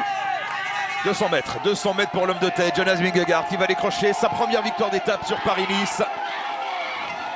Jonas Vingegaard, cette fois il n'y aura pas de Joe Almeida pour venir le sauter sur la ligne comme ça avait été le cas l'an dernier à la Loge des Gardes. La première victoire cette saison pour le double vainqueur du Tour de France, qui on le rappelle doublera Tour d'Italie et Tour de France cette année. Gros programme pour Jonas Vingegaard. Et son Paris-Nice est déjà un succès puisqu'il va faire coup double aujourd'hui. Victoire d'étape ici à Huchon et le maillot jaune de leader du classement général pour Vingegaard. Alors regardez la moyenne de cette étape, quasiment 46 km/h de moyenne. Bravo à Jonas Vingegaard parce qu'il a fait une course parfaite. Il a été là où il devait être, dans la roue de l'équipe la plus forte. Les Red Bull Boranco ont fait la course à l'avant, mais ils sont finalement contraints de laisser la première place aux Danois, qui a été plus malin et surtout plus résistant en finale. Et il va avoir une grosse avance au général, Jonas Vingegaard, parce qu'il a fait les écarts dans ce dernier kilomètre. Daniel Felipe Martinez qui va concéder une quarantaine de secondes. Il faudra ajouter à cela les 7 secondes qui les séparent au classement général. Ça va faire beaucoup. Martinez, Daniel Felipe Martinez à l'arrivée, 42 secondes. Ça fera 49 secondes de retard au général. Plus l'écart de la bonif. Oui, c'est compté. D'ici, c'est 4. Ah oui, pardon, bien sûr. Oui, tout à fait. On rajoute 4 secondes. 53 secondes de retard. Vauquelin qui est tout seul, qui a lâché tout son groupe, qui a lâché David Gaudu, Lenny Martinez. Chapeau, Kevin Vauquelin. C'est vraiment dommage. Et ça, c'est l'autre Van Dijk. C'est Mick Van Dijk, tout à fait. Pour la 4e place. Ils vont faire 2-3-4. C'est pas relevé.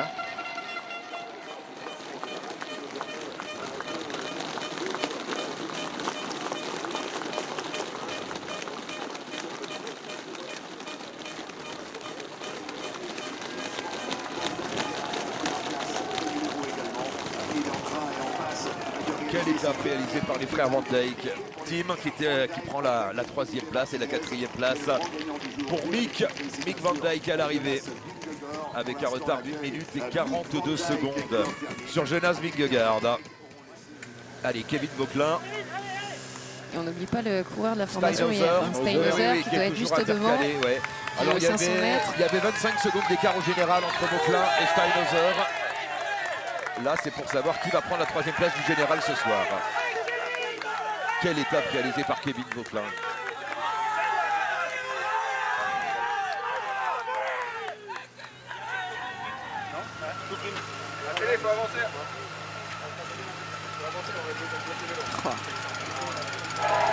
Il est là, Georg Steinhauser, tout près de l'arrivée.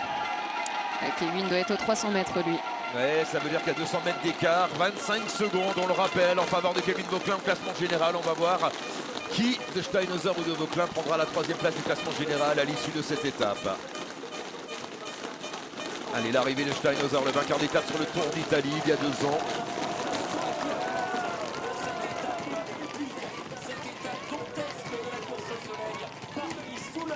C'est la 5e place à l'arrivée. 5e place à 3 minutes pratiquement. Georg Steinhauser, allez, il a 25 secondes pour en arriver. Kevin Vauclin, s'il veut aller chercher la 3e place au classement général.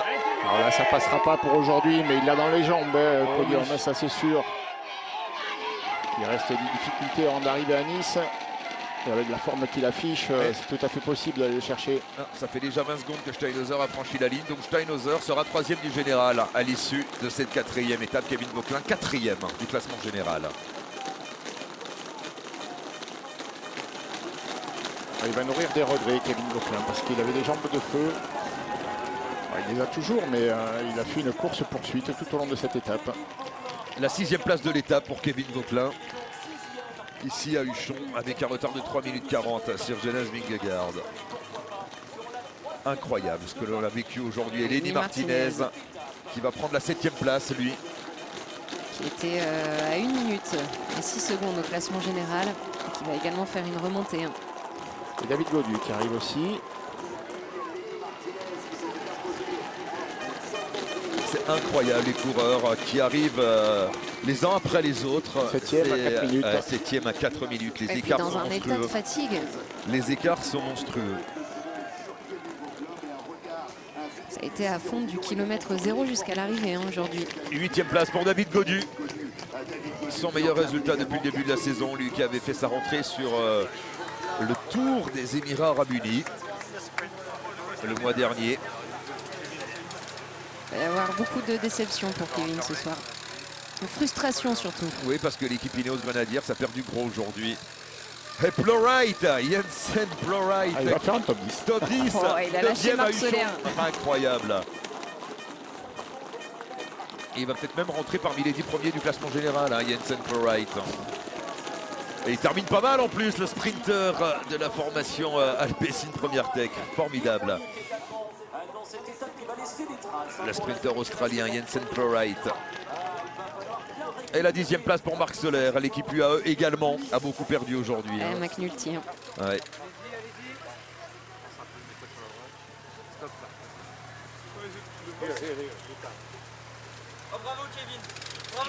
Chapeau à Kevin Vauclin pour ce mental. Il n'a jamais rien lâché tout au long de l'étape. C'était mal embarqué, très mal embarqué. Il s'est relancé dans la course. Alors pour la victoire, évidemment, c'est plus possible. Il est trop loin, Jonas Vingegaard, mais voilà. Je pense que les jambes sont là et les grands résultats sont en vue. Il est Évidemment. énervé, Kevin. Ouais, mais c'est normal. Ouais. Frustré.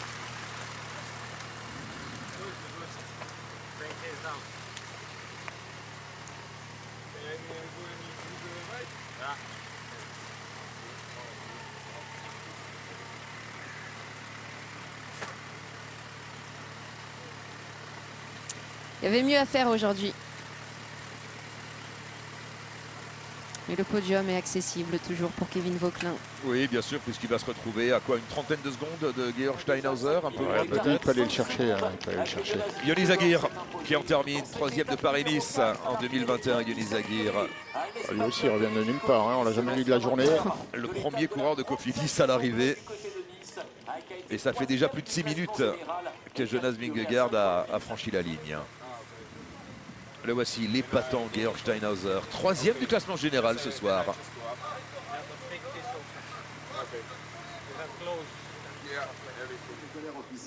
Oh, les écarts. Les écarts, c'est hallucinant. Et l'arrivée du mauvais temps qui explique évidemment en partie ces écarts. L'effet de course également, les chutes. Bordure, chute. Bordure, chute, la météo. Mais on rappelle la moyenne aujourd'hui, 46 km/h, enfin à peine moins, 45,7. Ouais. On a vu également Matteo Vercher, voilà le premier coureur de Total Energy franchir la ligne il y a quelques secondes. Au classement général, on aura 3 Français dans le top 10. Kevin Vauquelin 4e, David Gaudu 5e et Lenny Martinez 6e. Et le retard de Kevin Vauquelin, c'est 19 secondes sur la 3e place sur Georg Steinhauser. Et il y a encore beaucoup à faire jusqu'à Nice. Voilà, là c'est Jonas Vingegaard. Alors il n'est pas en train de faire son décrassage, là c'est l'arrivée du coureur danois.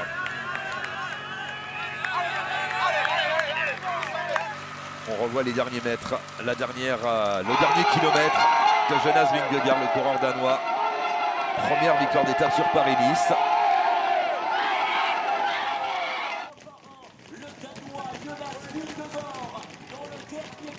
Paris-Nice, une course qu'il avait dû abandonner lors de l'étape du jeudi l'an dernier, l'étape qui menait à la Côte-Saint-André, gagnée par Lenny Martinez.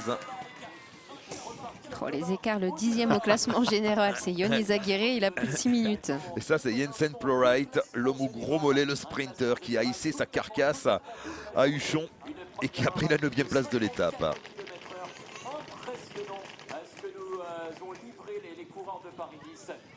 En tout cas, coup de chapeau à tous les coureurs aujourd'hui, parce que faire du vélo dans ces conditions, c'est pas une passion aujourd'hui, comme on dit, c'était un job, un métier, rien de plus. C'est qui, Bruno Armirail, ça? Oui.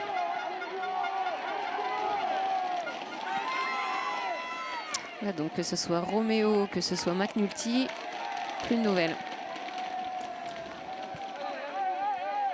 Only, qui va en terminer très loin.